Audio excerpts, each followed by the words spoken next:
Hey, I'm Davis Hammond with Loud Light. Here's what happened in the 10th week of the Kansas legislative session. One of the most powerful Republican legislators in Kansas, Senate Majority Leader Gene Solentrop, was arrested after midnight on Monday for allegedly driving drunk down the wrong lane of I-70 for 10 minutes, nearly hitting 3 vehicles, and fleeing from a police officer. The next morning, a judge did a rare thing by releasing Solentrop for lack of probable cause due to missing information in the police report. It's now up to Shawnee County District Attorney Mike Kagay, who is a close political ally of Solentrop's Chief of Staff Eric Rucker, to decide whether to pursue charges or not. In the meantime, some fallout began in the Statehouse, leading to Solentrop handing over a few of his powers to avoid what he called a distraction.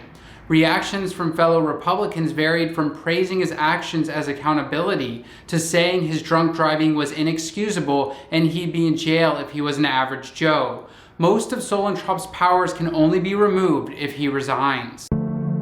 Have we, men, given away our man card to the snowflakes? Are we going to allow someone to carry our manhood around in their fanny pack or in their purse? Are there no longer any alpha males?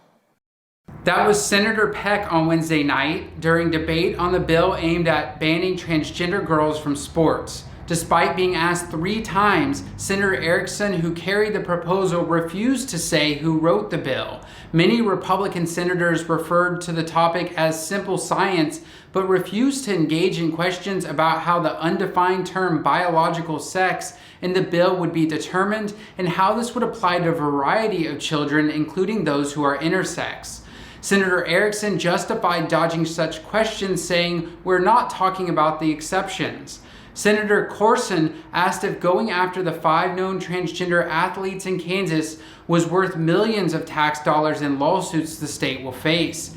Erickson responded, "You can't put a price on this." The Senate declared an emergency to immediately vote on the bill, which passed 24-10 with 6 senators not voting. It now heads to the House, where it could advance quickly. Senate Republicans passed a state budget bill that would make over $500 million in public education cuts over 2 years. The budget would attempt to fill in the school funding cuts by using federal emergency relief aid that is designated to help schools respond to COVID-19. The financial maneuver could be an illegal misappropriation of federal funds.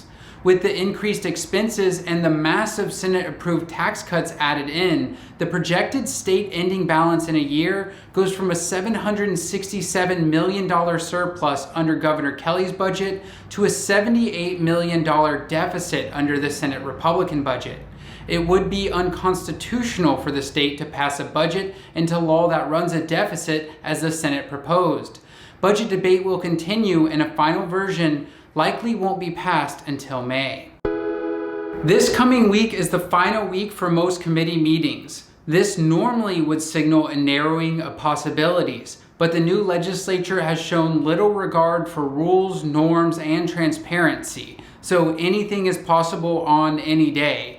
Thanks for liking, sharing, and donating. Stay tuned, stay engaged, and until next time, thank you so much, Kansas.